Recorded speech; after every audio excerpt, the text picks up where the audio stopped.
is to be as lovely as you've been all day. So come on up, Tony. Can you guys applause? Welcome. Yeah, we're clocking off early tonight. If you ply us with enough in the next 10 minutes, you can get the most interesting Q&A we'll ever do. It must be Belgium, huh? Yeah, take a seat.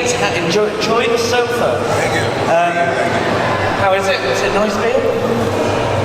It's very nice. Yeah, we've earned it. Very nice. We've earned it. They're good at their beers, aren't you guys? Yeah, they're world famous.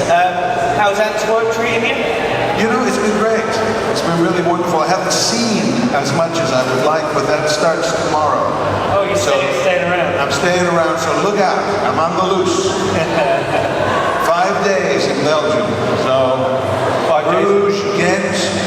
Oh yeah, you go around Belgium? Absolutely, you know. Have you seen any of Belgium before? I have not. I have not been to Belgium before, but if there are bank robberies or any other thing, you know, counterfeiting, you know, all those sort of U.S. crimes, it wasn't me. Sure it wasn't, Tony. It's alright, I've been doing some diamond smuggling while I'm here. I keep telling people about it, but yeah, I'm on the diamond trade now. I think I need diamonds to get on it, but I feel with the confidence I've got, I'll get some in no time. But yeah, it's nice. I've seen much of Belgium now, doing a lot of these things, but in for a treat. Bruges is particularly beautiful. Yeah, I really look forward to it. I love medieval cities and history, and I'm also a big fan of In Bruges, the movie. It's so weird how many people, and you guys are probably better income this, visit Bruges after watching In Bruges. Yeah. Do you guys know that movie? You must, yeah. I think we requested an extra Eurostar stop in London when we saw it. Like, yes, please, get us there. It's great. Do the boat trip. That's my recommendation. I definitely plan to do the boat trip. Probably a morning boat trip and a dusk boat trip as well. Nice. Should I go up into the bell tower in the morning or in the evening? When did you go? We went late afternoon. Late afternoon. But I mean, it's beautiful whatever time of day. But if you get a sunset, I don't know if it's open late enough at this time of year. No, I don't think so. I think it closes at 5. As a matter of fact, in the movie, you can't have the movie experience because it's not open at night. I'm going to ring ahead and get it open. You know, I was going to go for the full movie experience, you know, climbing the bell towers and, you know, gunfire, you know, maybe, you know. Yeah, throw someone off. All the tropes. All the tropes. Yeah. No, not mine.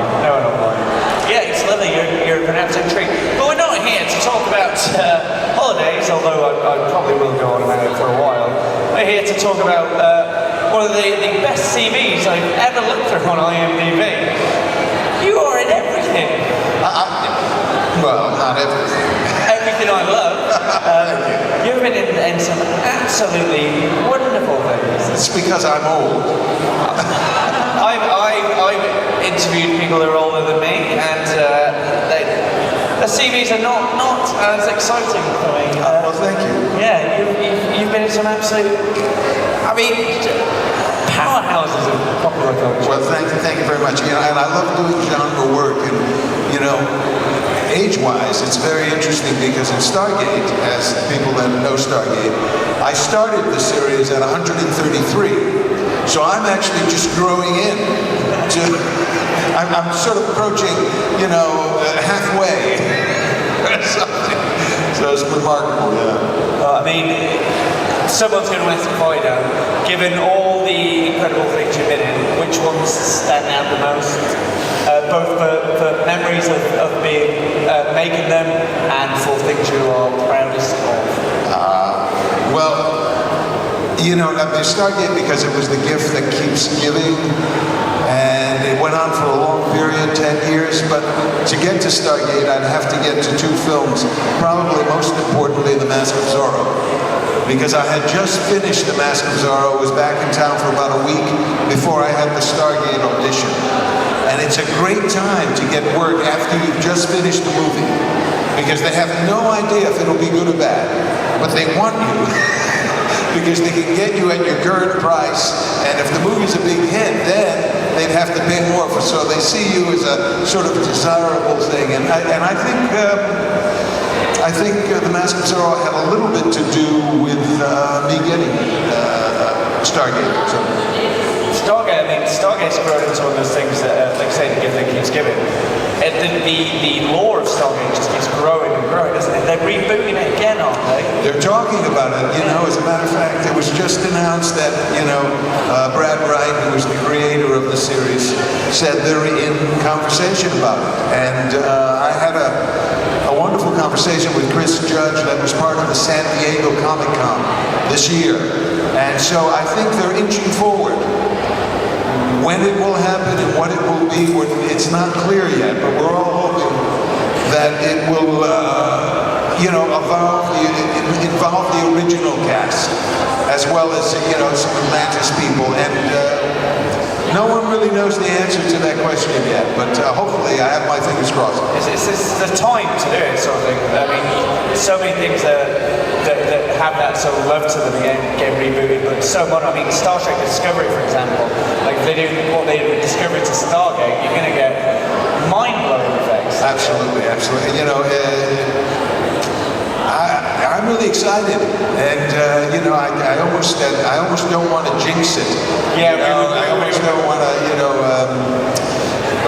but hopefully, there will be something within the next couple of seasons, if not next season, the following one. Yeah, we're all watching with bated breath. Given that you said you love history and medieval stuff, how was that when you walked into Stargate, which is obviously tied up in so many mythologies and stuff like that? Well, when I walked into Stargate, I had seen the movie, and I was sort of a fan of the movie, and I didn't know how the series would work as a series, because O'Neill, Kurt Russell in the movie, is very dark, rightfully so. And I didn't know how it would, if you could sustain the series that way. And sure enough, they get Richard Dean Anderson, who has a much lighter touch. It was, it made great sense to me. And the other thing, it was contemporary sci-fi. It wasn't in this distant sort of world, and it was. It wasn't dystopian. Dystopian wasn't sort of the thing as it was, even with Stargate Universe, which was a much darker take. I think Stargate sort of sat on a more hopeful sort of viewpoint. It had the element of, essentially saying that again, to use it as a comparison to Star Trek, that idea of exploration. Yeah. I love that sort of sci-fi, which is, it ties in so much to the human spirit, human endeavor. It's really good. And, human spirit, human fears. I mean, we always say science fiction is never about the future. It's always about the present. It's always about a present worry, a present hope, a present expectation, something. Whether it's dystopian or utopian, it's always about your attitude about what's going on right now. And so that was terribly interesting to be a part. I hadn't done much sci-fi at all when I first went to LA. I did a Babylon 5 Crusade, which is one of my favorite episodes, full prosthetic. You wouldn't recognize me, big marble contact lenses. It's called The Needs of Earth. A wonderful episode. And I had done Star Trek Voyager, which was great fun. But so Stargate really took me into that world, and I got introduced to the world because many of my friends were on Star Trek. Andy Robinson, Armin Shimmerman, who else I'm trying to think? Just a bunch of them, well, even Kate Mulgrew, I knew from the theater, and so you start watching because you think, these are my mates, these are my friends. So you gradually you watch Next Generation, Deep Space Nine. I mean, it wasn't must-see television for me. It was, let's visit with my friends. Let's see who the guest stars are this week, because there was always people I knew, and so I always felt comfortable in that world, if you will. So, is there a particular genre that you prefer when you are acting? or is it just you're drawn to a good role and you'll adapt to it? Yeah, I'm drawn to a good role. I won't adapt to anything, but pretty close.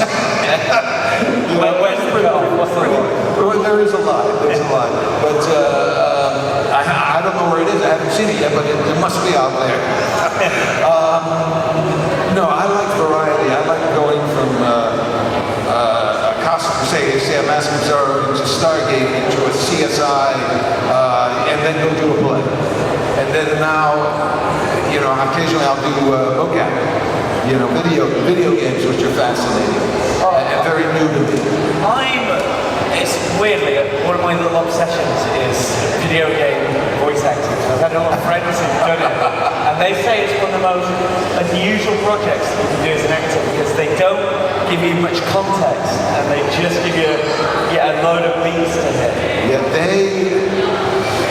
It is the most secretive group. They must really poach from each other and have great fear because you are. For instance, I did Fallout 4, and I played the father, which is terrific. Huge game. Yeah, huge game. It was terrific, and I was working with a good voice director, and he'd say, okay, he's very angry at this moment. Got it. Is he angry because he's threatened? Is it hot anger? Is it cold anger? Is it a 6 on a scale of 10? Is it a 3? Is it a 10? Because he wouldn't. I found out the story much later. As a matter of fact, they didn't even tell you what the name of the project was. Really? Yeah. And now they have to tell you because all of that's fine. It's secretive and it's fine, and they do extraordinary work. Here's the problem for actors. Suppose you have an objection to what the game is, and then you want to say, I don't want to do this. How, if you don't know what if it's too sexual, if it's too violent, if it's too whatever, the actor has to have a choice. And so finally the union and the video game creators are realizing, and it is good to tell them. So we sign 1 million non-disclosure agreements, and any bit of material we get has our name written right across it. They're quite secretive, but it is tricky. And only once, one day on World of Warcraft, I do Khadgar, World of Warcraft. That was my first job. How's that? For walking in, I had no idea. And to walk into this world and to go to BlizzardCon. That process was fascinating. The guy, Michael Bell, terrific voice actor, they got us together. We had a scene. We read the scene, just the two of us. And Andrea, who's their voice director, very, very good. We talked about the scene. We improvised. We did it again. And then we recorded it live on the day with the two of us in the room. That is unheard of. So we had a chance, and that is so atypical, But they're aware of it. It becomes a different gift, and also, most of it you can sort of feel out. But the other interesting thing are you do something called, I'm trying to think, hits. These are when you're being killed. You just got stabbed with a hot poker, and you got thumped. You're doing 1 million of those. You have no idea, where they're going to be. But you have a good time, and you do have to have a sense of humor with it. And it is our future. It is our.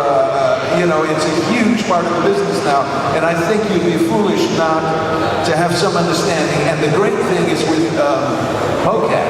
Yeah. That is great fun because, the hardest thing about doing mocap, because now you do have another actor, you have no set, but you have them, and he's not laughing because there they are with all the little dots on their face and in the skin-tight leotard, and it's very, very funny sometimes to see us.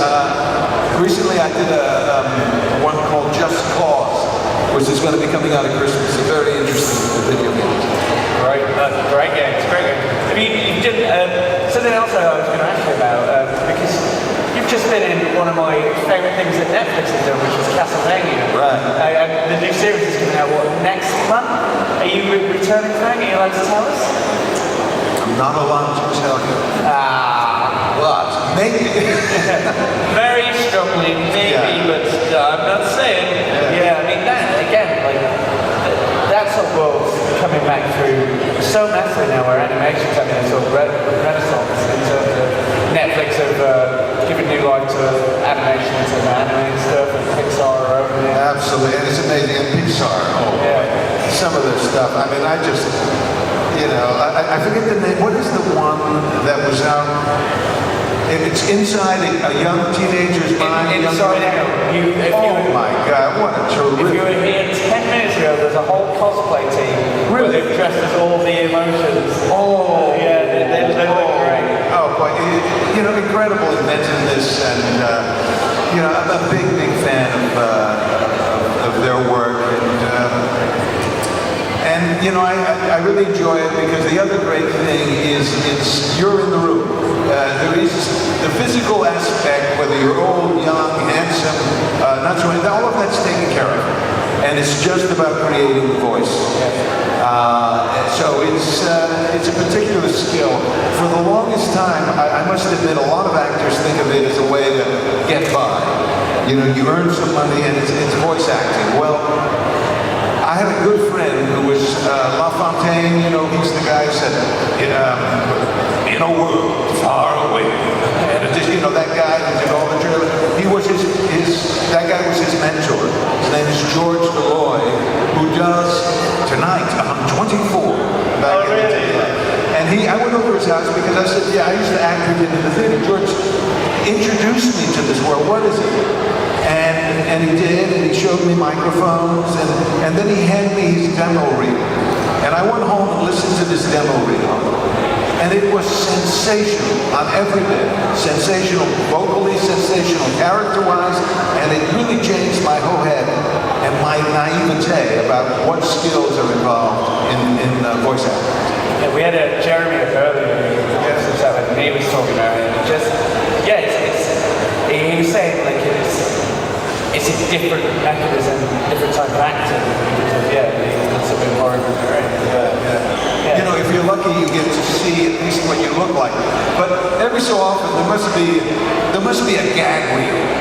Like on one of them, it was a very odd afternoon. I was playing a character who was he was essentially a mountain. One guy was essentially a mountain. And inevitably, when you're playing one of those characters, because you will be asked sometimes to do more than one voice, right? And they must have this gag. The voice director will have the voice that all of a sudden this voice is down here. Tony, when you do this character, can you do? And meanwhile, all of a sudden you feel like you're talking up here, and I'm thinking, you're the one that should be doing this voice, not me. So what I always do when that's the case is I imitate them exactly. I don't question them, I don't argue with them, I just imitate them. And then of course, the reason I say there must be a gag reel somewhere, all of a sudden you hear your voice in the game, and they've distorted it a million times, so it could have been anyone's voice, really, because they don't want anyone to recognize, and even get close to recognize us. So I always think there's a gag reel that they're going to pull out on miscast voice actors sometimes. Again, one of those little YouTube wormholes I love is watching people in sound moves doing stuff. There's a really famous one, Benedict Cumberbatch doing Smoke, and he's on the floor. I saw that one. That is fantastic. Yeah. And when is Andy Serkis? When is he going to win the Academy Award? When are they going to give this man an Academy Award? I mean, he's just directed the film. I bet he gets it if he directs it. I hope he gets it. And he's a lovely guy. I met him at a con in London a long time ago, too. He was a really, really great guy. And to see that Benedict Cumberbatch was exquisite. It's fascinating. It's like just, because obviously, like you say, they do motion capture as well. So he wants it to get that sort of dynamic. It's just... And it's changed. I've even watched it change from when I first started. You went in, they had battens, poles with all cameras, hundreds of cameras, right? And the big deal is no one must touch these things. If you touch them, they have to recalibrate everything. And the other fascinating thing is, I'm an actor, I had a long scene to do. And so, you know, you have no rehearsal, very, very little, so you're working on your lines. So you want your lines done so you can only focus on the other person. You don't want an actor worrying about their lines, right? So you do this. So in between takes, I was looking at it, and I missed a word or something, and we're finally going to shoot, and like an actor, I put the script away in a drawer under, you know, and the director says, oh, no, you don't have to do that. Because in video game acting, unless that's marked, unless it has little dots, you can't see it. So an actor could actually be reading the script if they really wanted to. No one really would do that, unless they're Marlon Brando or something, you know, back in the day. But thousand video game characters where their eyes are just doing that. yeah, absolutely, yeah. Well, this is easy, actually. You know, it's fascinating, but it changed, and there used to be dots all over, and I went back and did another game recently. The cameras are all on the ceiling. There are no more phones. Hundreds of cameras, and now you wear what is like, I saw one around here. There's a guy walking around who has an exquisite plague doctor beak. Have you seen it? Well, imagine that is like a frame. And so you still have dots on your face, but it's a beak with a camera and a light on it. And that's how they're getting your mouth and all that. And so the only problem with that is if you have a love scene or an affectionate scene with a son or a daughter and you need to embrace, then you got some accidents, you know, waiting to happen. But it keeps you on your toes and it keeps you young. So That's like phase one of that tech as well, so God knows where it's going to go. Absolutely. But they're incredible, aren't they? They look like old sci-fi space helmets where you get that shot inside the helmet. Exactly, exactly. That really bleached out white light. Exactly, yeah. Yeah. And there are people that specialize. That's what they do. They do video games. Yeah. They, you know, and they were on-camera actors, and they're really good at it. It's come a long way in such a short time. I am going to open the floor to questions, because otherwise, God knows which tangent I'm going to take. So if you've got a question, please raise your hand, and we will get microphones out to you. We'll go. Hi. How was it to play such iconic fairy tale character as Geppetto in Once Upon a Time? Because we all know the fairy tale, but how was it to play live? You know, it was really interesting to do the Geppetto thing because, number one, when I did the audition, I didn't audition with any material from Geppetto because in the first episode he really didn't have that much. He was there, but a brief scene. So they had me audition with something, I believe the scene was from Mount Rushmore, you know, which is a movie, and you do it in the style of Geppetto, you know. But after I did that, I realized that I had to find my own Geppetto. And they helped me enormously when they finally told Geppetto's story. I think it was episode 20, The Stranger, when they introduced the grown-up Pinocchio, etc. And I decided to really shy away from the good old man, if you will. That was a given. And so I was more interested in how intense and how protective he could be. And it's amazing how many fans said, because I essentially bribed Snow and everything to taking Pinocchio in the chest or in the tree, the magic tree. And fans are so upset with me. And I could always say, well, then you really don't love anyone, do you? You really don't, because he didn't, now I can understand if they were upset because I wanted to go through, that I can understand fans being angry about. But the notion of protecting this boy was so powerful to me because what I thought of it as is an immigrant story. Because now, I remember the time when you immigrated to another country, more than likely you weren't going back to your country for 20 years, 30 if you did well.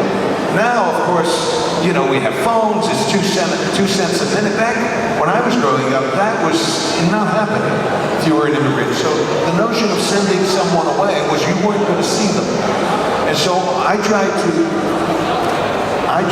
attach myself to those kinds of emotion early on, so there was a kind of fierceness, and I didn't think of the Disney Geppetto at all. I had some friends in Italy who saw it, and they were just like, whoa, that's Geppetto? I was like, yeah, that's my Geppetto. And then later on, he was quite nice. He could be very sweet and very, very gentle. But if you did anything that threatened the one thing he cared about, he was very Italian. Great work. Yep, you've covered something I was going to try and segue into, so perfect. Next question, we get down here. Hello, and first of all, thank you for coming to Belgium. And if you like views, I can recommend the Mas, which is the museum, and you can just walk up for the view. That's my list. That's on the list. Is it open on Monday?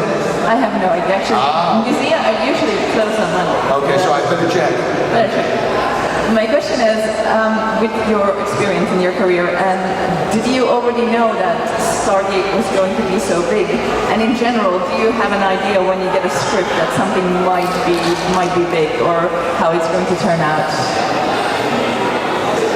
You know, it's an excellent question. You know, you never really know. You never really know. There's two parts to that question. I did a film one time called,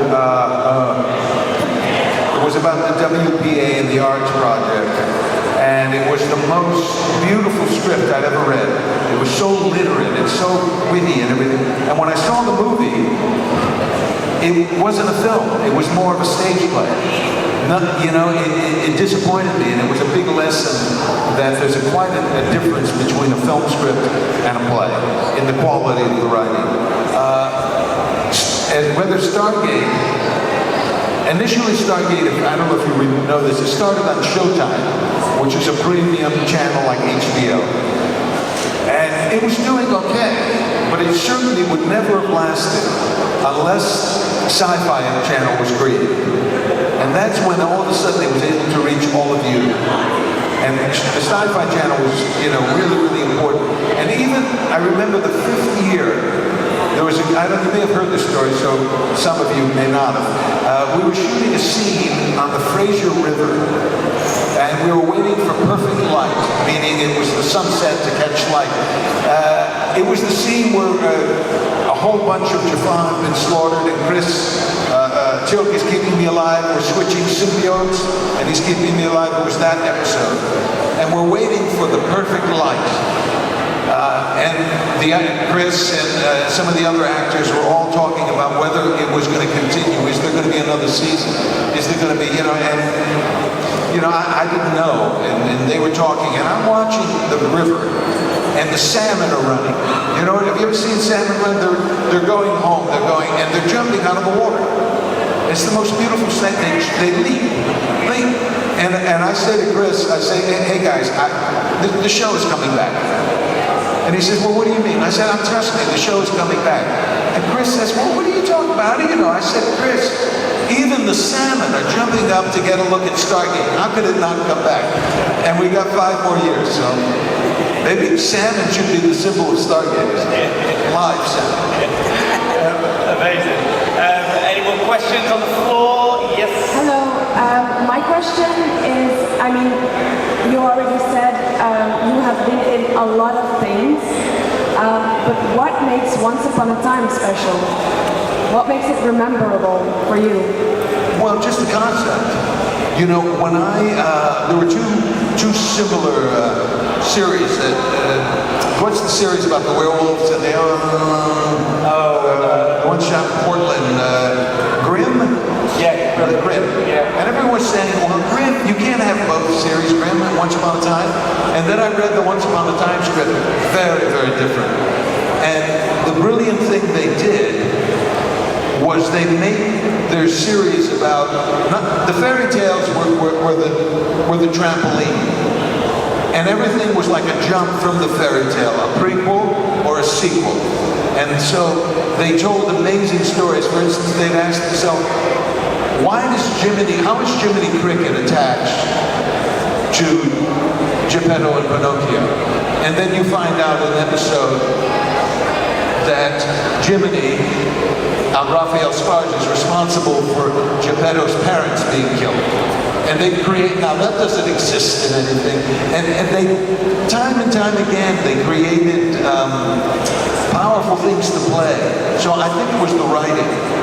That and the fact that it was a family show, that and the fact that it was about powerful women, which helped, I think, enormously. And the rest is history. Be careful, you have a dangerous creature behind you. Yeah, don't get him wet. Have you ever, just out of curiosity, because you're talking about things that are similar to Once Upon a Time, have you ever read Fables? No. I don't know if anyone's a Fables fan in the audience, but it's a huge comic that's gone on for years. And that's the same sort of premise. It's the fairy tale communities, they're in exile because of a war. Spoiler alert, the bad guy behind it, you don't find this out for years. It's Geppetto. I think I've heard. Yeah. Yes, again, someone told me this. Yes. Yeah, it's incredible if you ever get the time to look at it. It's beautiful. Anyway, that's me tangent all away. Do you know anyone connected to it? Because I'm available. Yeah. If they're going to. Yeah. If anyone here, there was, I think there was talk of converting it into a TV series, and then Once Upon a Time was coming. I think it was one of those. It was a Deep Impact Armageddon moment where there were like two similar ideas, to race to the finish. Any more questions on the floor? Yes. Hi, so everybody knows that you had a very long career and you played in a lot of movies and TV shows. So which one do you prefer? To play in a TV show or in a movie? You know, they're all different. Generally people don't ask me that. What they ask me of a similar type of question is, do you prefer the theater or film and television? And the answer to that is very tricky, because in the theater the actor is more present. You know, in film, I always say, in film, if I'm doing a film with a very, very big star, and we have equal lines in the film, equal importance, you guarantee when you see the film, it will feature the other actor, simply because they are the star, they are who they feel that's who you want to see. If we take the same scene and put it on stage, you, as an audience, gets to decide who you want to watch. So it's much more, you do the editing, you do the close-up. Okay, I'm seeing the two of you, oh now, boy, this is a very interesting dress. I do a close-up on your face. And so it's much more democratic. So that's the difference, that and the fact you play the whole symphony on a given night. Good news is you played the whole symphony, it was wonderful, and you felt connected. The bad news is you have to do it again the next night. Whereas in film, if it's in the can, it's in the can. Now the difference between TV and film is TV is a lot quicker, and it's much longer commitment. Generally a film like The Mask of Zorro, which was quite a big film, was 4 months I was on that. A television series often will go 8, 9 months. You know, so it means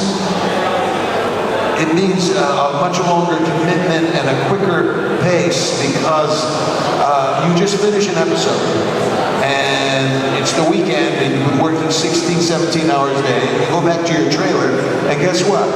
There's a new episode that starts on Monday. So guess what's going to happen to your weekend? You're going to be learning, when you're not sleepy, you're going to be learning your lines.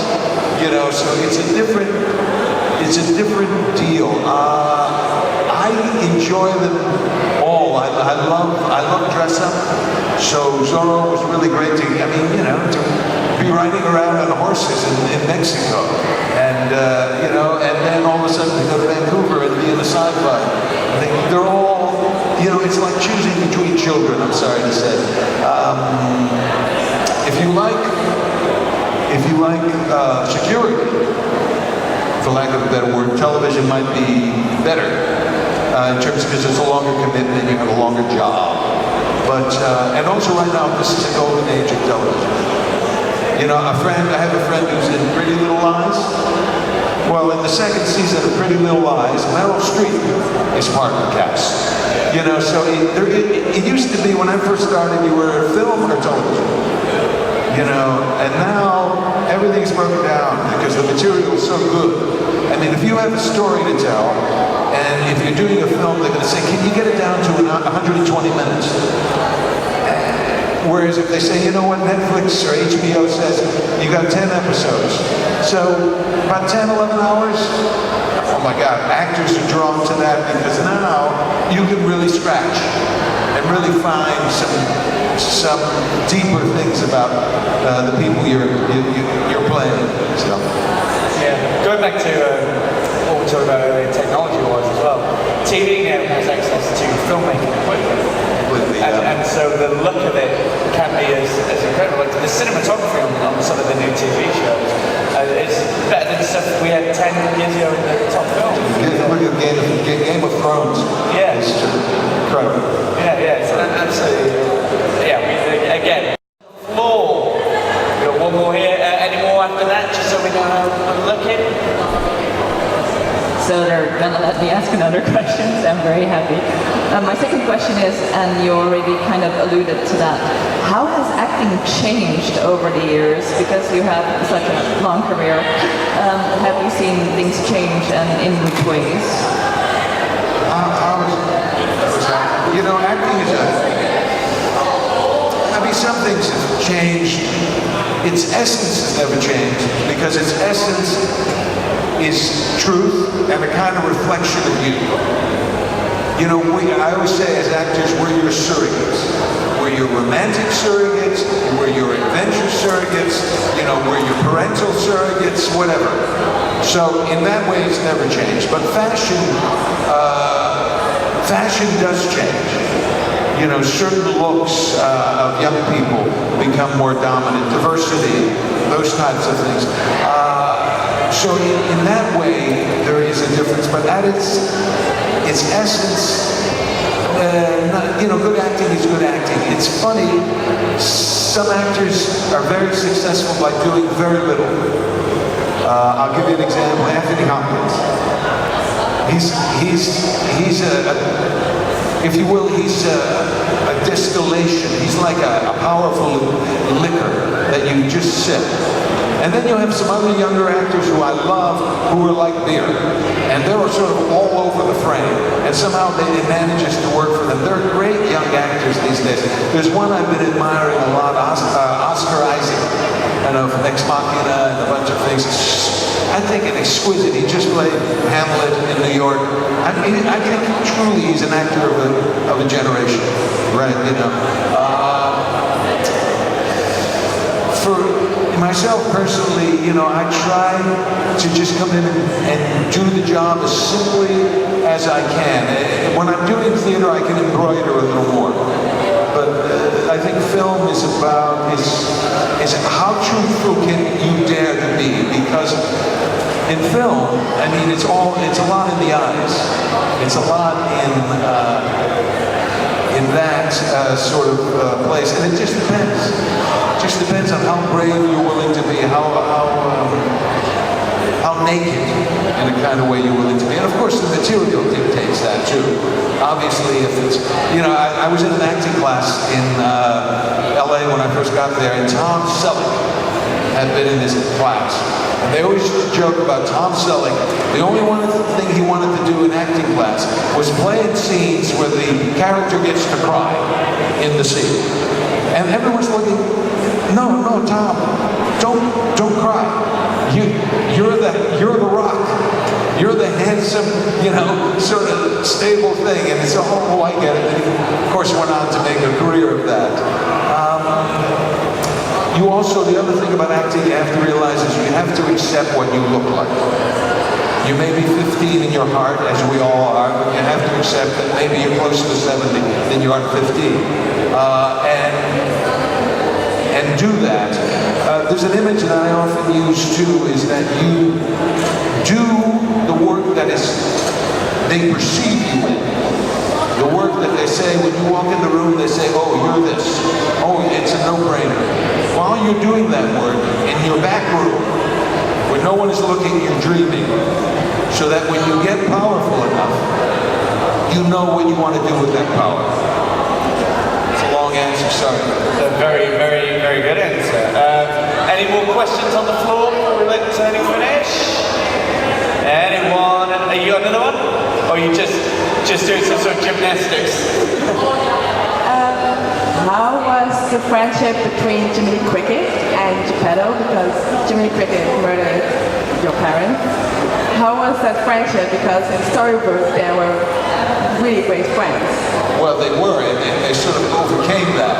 And it's funny, but you know, in that episode we're talking about with sending Pinocchio through, Jiminy didn't, you know, it was basically shut up. I've been listening to you long enough. But the funny thing about that is I've known Raphael Sparge for 30 years. So it was so wonderful to be on that series with him. And so the friendship was easy, it wasn't acting. It's funny though, because sometimes great friends or even couples on film cannot have chemistry. They have chemistry in life, but they don't have it. It's a very interesting sort of dynamic of who creates chemistry on film. It's a sort of a bit of a mystery. But with Raphael and Jimmy, it was pretty easy. As a matter of fact, generally I felt bad having to yell at him, you know, because he's the nicest guy. Oh, lovely. Yeah, unless there's any more questions, I have one thing, Roger. You're fans of Stargate, right? And now, how many of you are simultaneously fans of Star Trek? Well, then I have a little song for you, okay? You ain't nothing but a Trekkie, rockin' all the time. You ain't nothing but a Trekkie, rockin' all the time. But if you ain't seen Stargate, you ain't no friend of mine. Oh, lovely. They say end on a song, so I'm going to end it there. You don't have to sing that.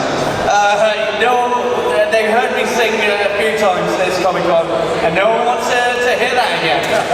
But Tony, thank you very much. Thank you. And Comic-Con, give it up one more time. I will let you leave the stage, enjoy your beer, and I'm going to close up here. I'll see you in a second. Comic-Con, due to the fact we had to reschedule stuff, that is the end of the stage for this Comic-Con Antwerp. You have been absolutely lovely. There's still a few hours here. Please go see everyone, do everything.